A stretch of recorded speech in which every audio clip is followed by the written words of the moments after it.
We're live. Ah, a lot of things go out with a big bang, but that's how a lot of things are created, right? Where are you going with this? I'm going with Big Bang. Skip. This is nice. That I have to allude to this. Ladies and gentlemen out there, this will be Skip's actually last, for now, deep dive into anything Raptors related. And we would like to send them out and giving you guys some great product and some great content out there so you can enjoy it. Okay? Skip, I love you, brother. So good afternoon, good morning, good evening, good night, ladies and gentlemen, wherever you are, whatever time it is for you right now. Just know that you are locked in on To The Point for the last time with Skip and the King. You guys know what to do. Don't worry about it. To The Point's still going to go on. Skip will still be around. Okay? Now, Skip, we had this major issue that we wanted to speak about for the last couple of weeks, but we just haven't had the time due to other issues and other things that have come up, such as firing of Nick Nurse and, like the playoff predictions. We've had a bunch of other things that we would like to get into, which were right there for you, ladies and gentlemen. So, Skip, this one is a hot one, and it might be a little outdated for y'all out there, but why was OG Anunoby not even getting a nod for Defensive Player of the Year finalist? Why, man? Because he's done incredibly well on the defensive end. He's pretty much been the defensive anchor until they got Jakob Poeltl, right? Really, it's really been them. And Skip, I gotta ask you, like, you give it to me, brother. Today's your day. It's your day. It's like it's your birthday. Okay? Why, my brother? Why was he? Please. My first answer is going to be 41 and 41. Listen, the three guys who were how do you say it? The nod for the finalist, or who were the three finalists? They were all Jackson Jr., Brooke Lopez, and Evan Mobley. They were all on top four seeds. They're all struggling in the playoffs, but that's another story. They were all on top four seeds. They were all on teams that were in the top four in the league in defensive rating overall. You look at the Raptors, they're a 500 team, they're 12th in defensive rating. So that's the first step, is right. You're going to reward the team that has the best defensive rating overall. You're going to reward players that are on winning teams. I think that's one portion of it. I think the other portion of it is the idea of what positional defense means in the NBA. Like, are you a big? Are you a guard? Are you a wing? Now, obviously, Marcus Smart won last year, not a big man, but overall, the narrative in the NBA seems to be that big man defense is the most valued commodity, and that it's really hard to win Defensive Player of the Year as a non-big. So you can make the argument that OG Anunoby is the best wing defender in the league, but does that make him the best overall defender in the league? That's tough when you've got all these metrics that say bigs protect the paint, protect the rim. It's almost like a goalie in hockey. Like it's almost like comparing a defenseman in hockey to a goalie. I mean, that's a bit of an exaggeration, but it's not crazy.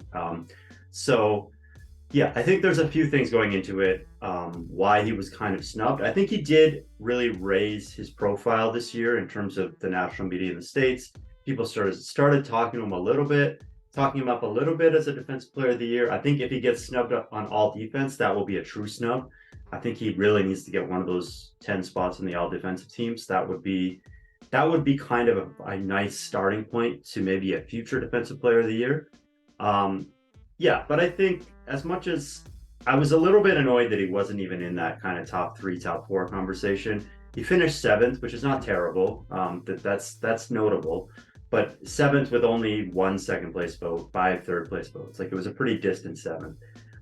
So yeah, I don't think it was a total snub, but I think there's reasons why he kind of fell off people's radar a little bit, and a lot of that has to do with team success.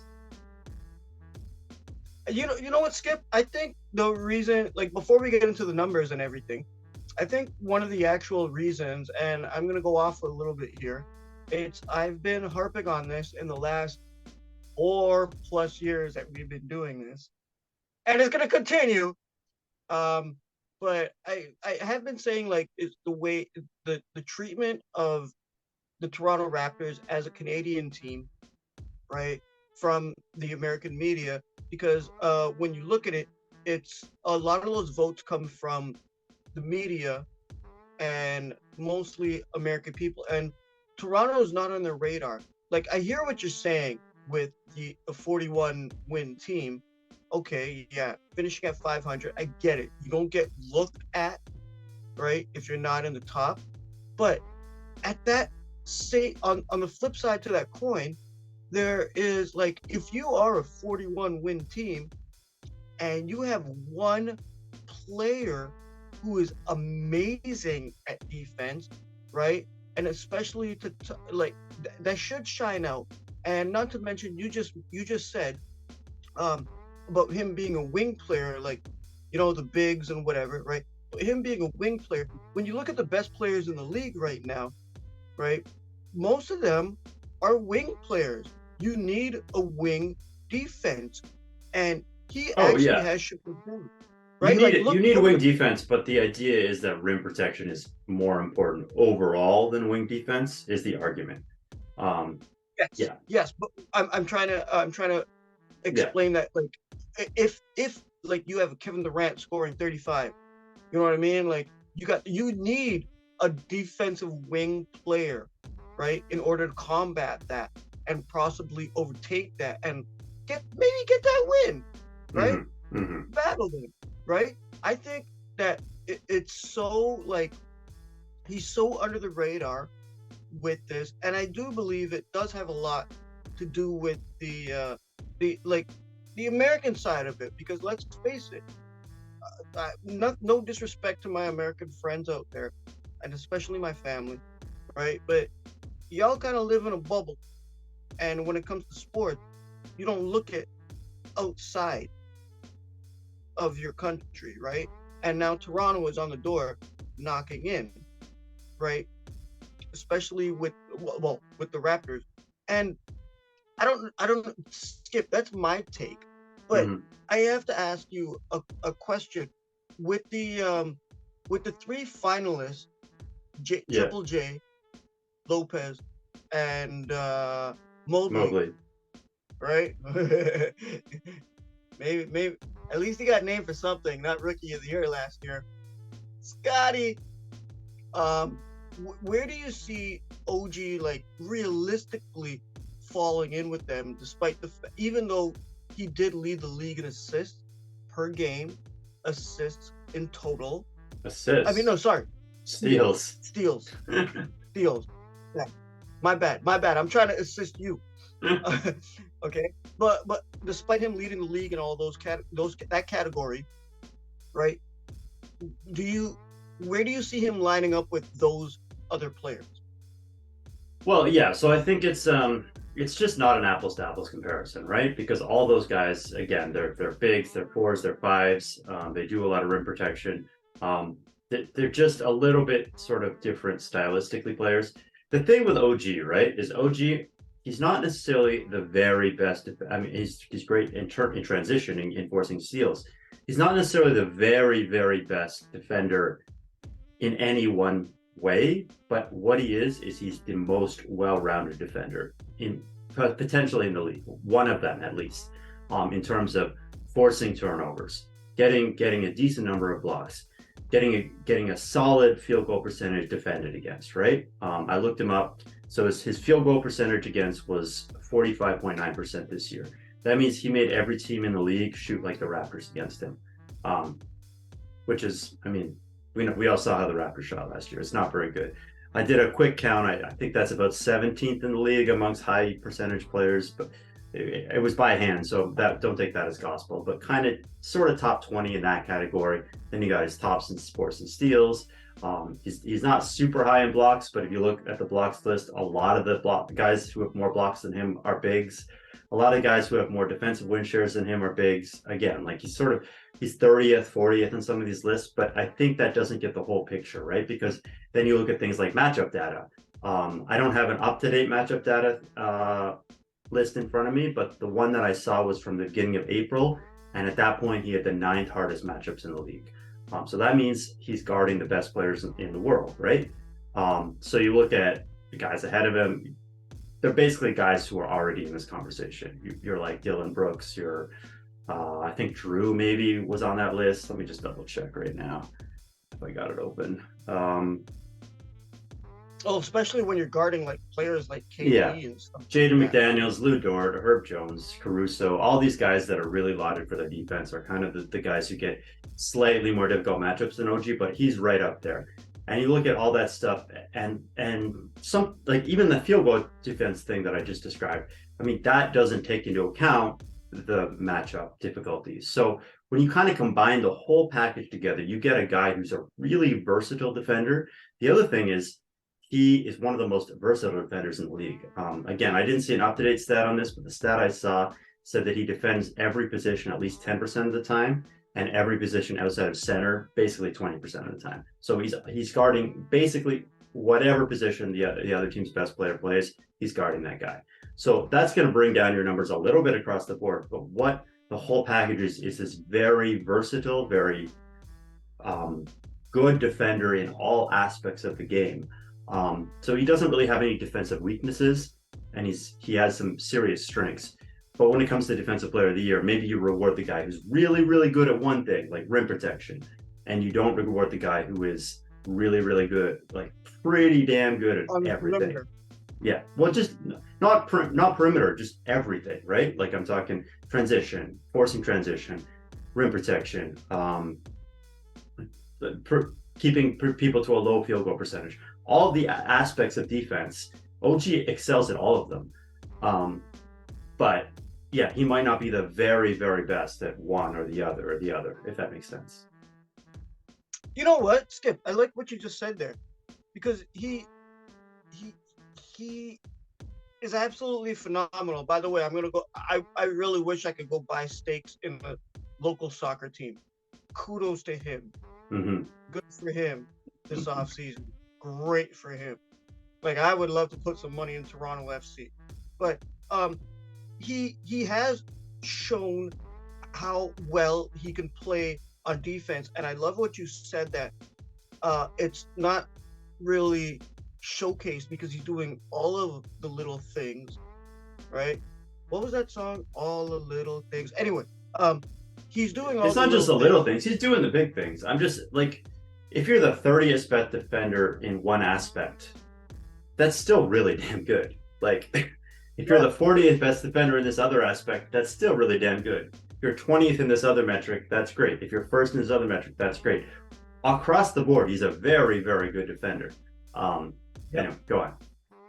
Yeah, I honestly, from what I've seen from him, like, I actually would be lulled, right, while I'm watching certain lineups that the Begone Nick Nurse would put out there. But when I would see OG come on, I would notice a change. Like, he is, like we just spoke about his defensive presence. Mm-hmm. Now, but what I've also noticed too about him is when he has been needed and called upon on offense, he has pulled his shorts up and taken that role, and he has been on fire out of nowhere, right? Mm-hmm. Midway through the game, just kicking ass, taking names later, right? You know, and I think. Well, his shooting was what really set him apart this year. They really needed a shooting, and he was one of the few guys in the team who could make a damn three. So that's what I wanted to ask you, Skip. Do you think he could be one of the best overall players on this Toronto Raptors squad, based on everything you've said so far? And now let's talk off. So, no, do you think he's one of the best all-rounded? I mean, it depends what you mean by one of the best. I think his ideal role is as an elite 3-and-D player. as the fourth or fifth best guy on a championship roster. I think that's sort of what his ideal role would be. Now he can do a little bit of other stuff. He can occasionally drive, get in the paint. Dribbling is questionable. His turnovers on offense are a problem. I've said this a few times on this show, but for all the turnovers he forces on defense, he gives a lot of them back on offense, relative to the rest of the team, which is a very low turnover team for the most part.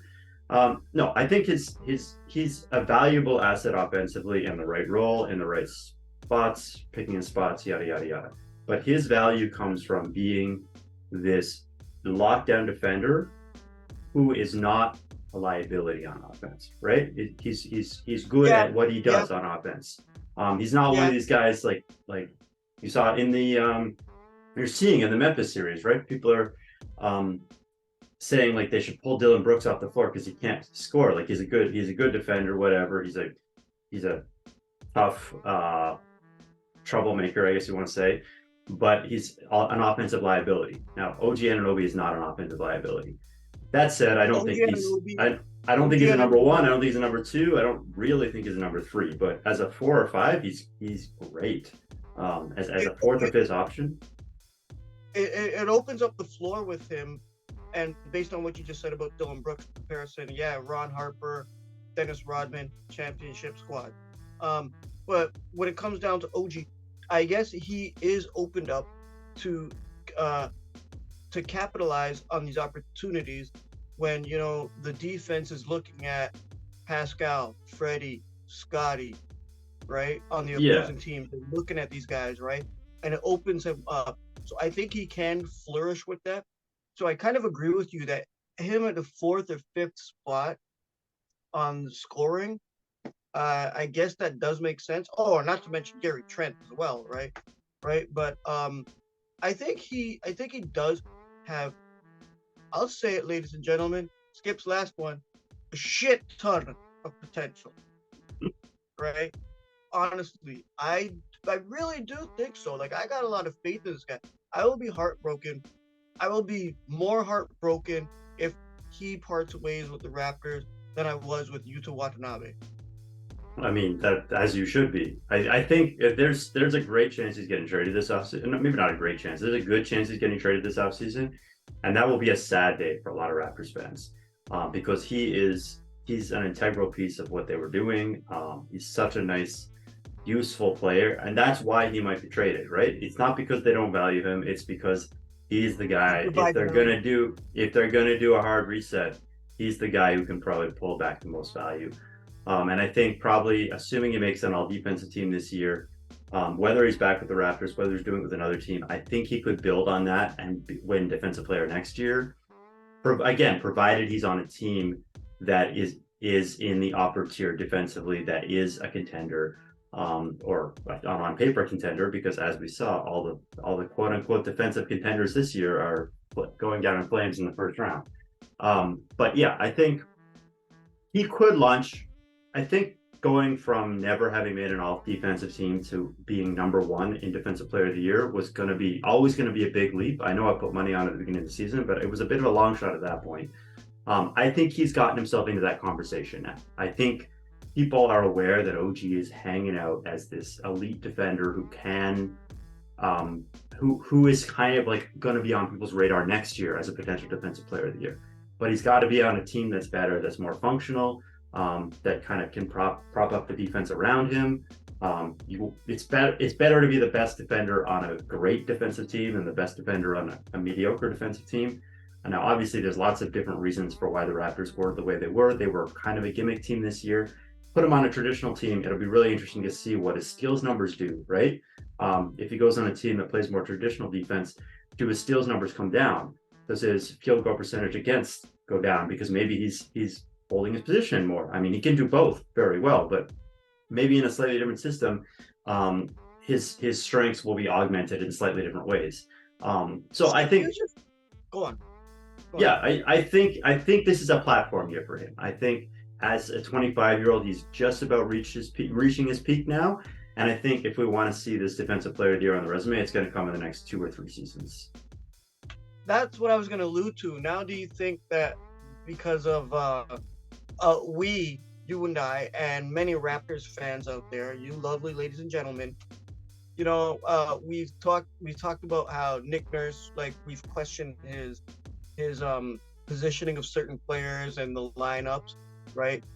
And now that there's going to be new blood, Becky Hammond, um, Maybe. that could possibly be there. Yeah, I know that's intriguing alone, but it provides a different style. And do you think if OG is inserted into his role, what he's currently doing, minus the Nick Nurse is prohibiting him from doing what he can do, right? And maybe another coach giving him the opportunities.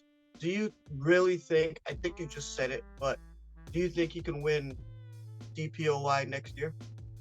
And we're Yeah, I short for think it's time. on the table. I think it's on the table. And I want to clarify, I don't think he needs a new role. I'm talking about if someone changes the system around him, right? If the Raptors, or even if he gets traded to another team, if the Raptors, um, if they build their defense a little bit differently next year, if they stop relying so much on turnovers, on offensive rebounds, yada yada yada, then Yeah, you might see kind of a different structure to the defense, a more traditional defense.